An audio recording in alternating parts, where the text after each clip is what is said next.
Running is one of those exercises that sounds simultaneously ridiculously easy and challenging all at once, especially when you're just starting out. I've been running on and off for a couple of years now, and only in the past few months have I felt like I've finally unlocked the key to successful running. In this video, I share 5 running tips for beginners, or what I wish I knew when I was starting running. First, let's talk about gear. The truth is, gear is subjective, and it may take some experimentation to figure out what works for you, including the gear I'm about to discuss. That being said, 2 pieces of gear I wish I had from the beginning are A. A good pair of running shoes. B. My flip belt. Shoes, like feet, come in all different shapes and sizes. Some are designed for high arches, some for trails, some to mimic barefoot running. There's a wide variation in running shoes. So what works for me might not work for you, and vice versa. But with that said, here are a few things to keep in mind when choosing a shoe if you're going to be running in it. Can you wiggle your toes? You should be able to. Is it comfortable on your foot? It should be, but not too tight. Do you overpronate or underpronate when you run? If you're not sure how your feet actually move when you run, I suggest going to a specialty running store near you to get fitted for a shoe. It might cost a bit more, but they can put you on a treadmill and actually record how you run, and then get you in a shoe that's customized to you and your feet. Alternatively, in the video's description below, I've linked a personal shoe quiz where you can discover which shoe might work best for you. Let's talk about the flip belt. Before I had this thing, I would struggle to find a place for all the things I carry when I run. Granted, I don't really carry a lot, but things like my keys, my ID, and my phone are items I'd like to keep with me even when I run. Armbands were often too small for my Galaxy S7 Edge, expensive, and usually didn't even have a spot for my keys. Workout clothes often don't come with pockets. Seriously, sports clothing industry, what's up with that? So I got very familiar with the feeling of odd objects being stuffed into my sports bra as I ran, which, by the way, I don't recommend because ouch. After doing a bit of research, I came across the flip belt, which I ordered almost instantly. It's a belt that you wear when you work out that has snug pockets all the way through it. The pockets are large enough to fit my phone, comfortable enough to hold my ID and other cards in place, and even have a clip to hang my keys on as I run. It doesn't ride up on my body as I run, even with my current 10-inch difference between my waist and hips, and I've never lost an item to date, knocking on wood. For reference, I ordered a size small in aqua, and I feel it fits me perfectly. I've linked the flip belt in the description bar of this video if you want to get one for yourself. And I swear, this isn't a flip belt commercial, I just wish I had one sooner. The second thing I wish I knew when I first started running is all about food. It took me forever to figure out what and when to eat before I went for a run. Should I have a big meal? Should I have a snack? Should I have something light? When should I eat? Etc. The truth is, like gear, it's kind of subjective. For me personally, I found 2 things that work really well for me. The first is a short, fasted run first thing in the morning. If I run without eating anything, I usually can't go for very long, and it pretty much has to be right when I wake up, otherwise, I get extremely lightheaded and nauseous. But after a fasted morning run, I've actually found that I have a burst of energy, and it makes me feel extremely productive and ready to take on the day. The second thing I've found that works really well for me is to have a light, carbohydrate-rich snack somewhere between 30 and 60 minutes before a run.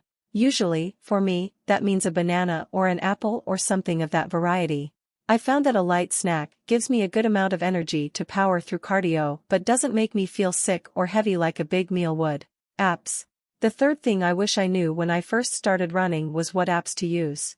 As a newbie, all the apps that are available to you can be quite overwhelming, and it's tough to figure out which ones you'll actually end up using. For me personally, there are 3 apps that I use regularly that I wish I had from the very beginning. Keep in mind, I'm running on Android, and these apps might differ on iOS and or be better or worse on one platform compared to another. The first one is called Runtastic. The truth is, Runtastic is one of the million tracking apps that tells you your pace, gives you a map of where you've gone, gives you audio cues to let you know how many miles or kilometers you've done, how many calories you've burned, and so on and so forth. I really enjoy its straightforward, easy-to-understand interface, and I haven't had any errors or pop-up issues with this particular app like I've had with those things frequently in other tracking apps. The second one is Couch to 5K. If you're wanting to start running when you have absolutely no running background, this app is for you. This app essentially takes you through running and walking intervals to gradually build your endurance over a few weeks. It's very easy to use, very straightforward, and it's a godsend if you're just getting started. The third one is Zombies, Run.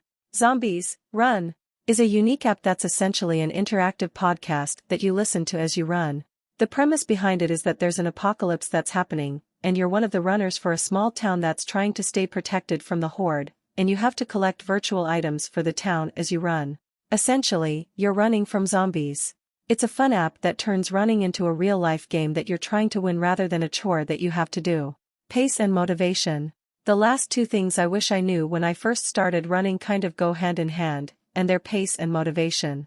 When you're first starting running, it's really easy to jump the gun and start running at an above-average pace, especially when you might not be familiar with what your own personal average pace is. But after a few blocks, if you're running too fast, you'll feel a burning sensation in your lungs, your heart will race uncomfortably, and catching your breath will seem impossible. So you'll slow down, stop, try to catch your breath, and feel frustrated and defeated because you thought you were stronger than that. If I could go back and tell myself one thing, it would be to slow down. Pay attention to how fast you're moving when you're walking at a brisk pace, how easy it is to hold a conversation. Slowly increase your pace to the lightest of jogs and get comfortable with your body moving at that pace. Breathe. Instead of trying to go at a lightning-fast pace, try focusing on how far you can go instead. And the hardest part about running isn't even your legs giving out, or sweat dripping down your face, or your earbud popping out in the middle of it all, it's your body telling you to stop, and that's so tough. My workaround for this is telling myself, oh, I'll take a break at the end of this song, and then when the song ends, I'll tell myself, oh, I can make it to that lamppost up ahead, and then when I get there, oh, let's just go around the corner of this first block, and then we'll take a break.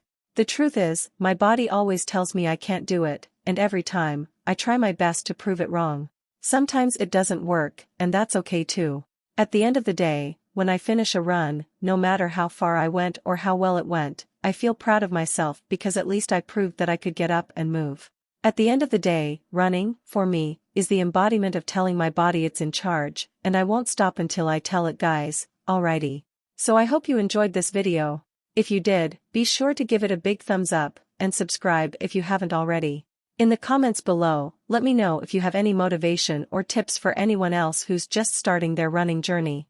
Also, if you have any requests for future videos, feel free to leave those in the comments as well. So, I hope you enjoyed it, and I'll see you next time. Bye.